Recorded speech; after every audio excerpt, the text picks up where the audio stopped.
జై శ్రీమన్నారాయణ. 4వ పాశురం.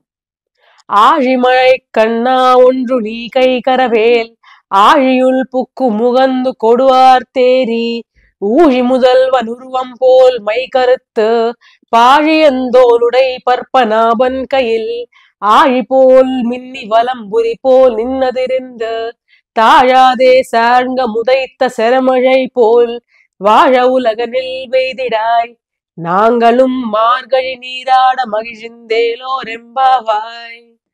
వేద విభూషణ శ్రీమాన్ డాక్టర్ కందాడై రామాంజాచార్యుల వారి తిరుప్పావై 4వ పాసుర వ్యాఖ్యానము. అనన్య భక్తితో పరమాత్మనాశ్రయించిన వారి వద్ద దేవతలందరూ ఆజ్ఞావశర్తులై ఉందురు. ఈ గోపికలు ఉత్తముని పేరు పాడి వ్రతమునకు ఉపక్రమించిరి. వెంటనే వారి కోరికను అనుసరించి వర్షాది దేవతయగు పర్జన్యుడు పాడి పంటలు బాగా వృద్ధి చెందడానికి తగిన రీతిగా వర్షించటానికి వారి ఎదుట సాక్షాత్కరించను. ఇప్పుడు గోపికలు పర్జన్యునికి ఎలా వర్షింపవలేనో ఆజ్ఞాపిస్తున్నారు. గంభీర స్వభావము కలిగిన వర్ష నిర్వాహకుడా పర్జన్యదేవ, నీవు ఔదార్యముతో సంకోచమును ఏమాత్రము చూపొద్దు. గంభీర సముద్రం మధ్యమును కేగి ఆ సముద్ర జలమంతను తాగి గర్జించి ఆకాశమున వ్యాపించి సర్వ జగత్కారణభూతుడగు శ్రీమన్నారాయణుని దివ్య విగ్రహము వలె శ్యామలమూర్తివై అతని దక్షిణ బాహువులందరి చక్రము వలె మెరిసి ఎడమ చేతిలోని శంఖము వలె ఉరిమి శార్ఘము నుండి వెలువడు బాణముల వలె లోకమంతయు సంతోషించినట్లు మేము ఆనందంగా స్నానము చేయినట్టు వర్షింపుము. ఇచట మేఘము అనగా ఆచార్యులు. భగవంతుని కంటే ఆచార్యులకు కారుణ్యం అధికము.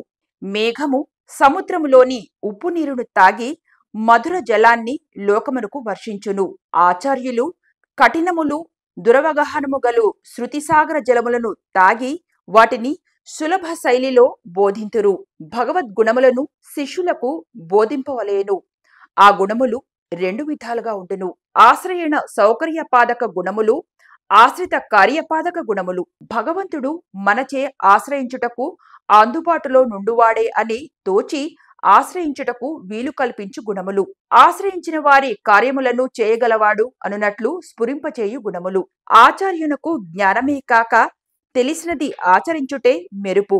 శంఖము వంటి ధ్వని అనగా ఆచార్యుడు చేయు వేదఘోష. మేఘము వర్షించున్నట్లుగా ఆచార్యుడు భగవద్గుణాలను భావమును వర్షించును. జై శ్రీమన్నారాయణ.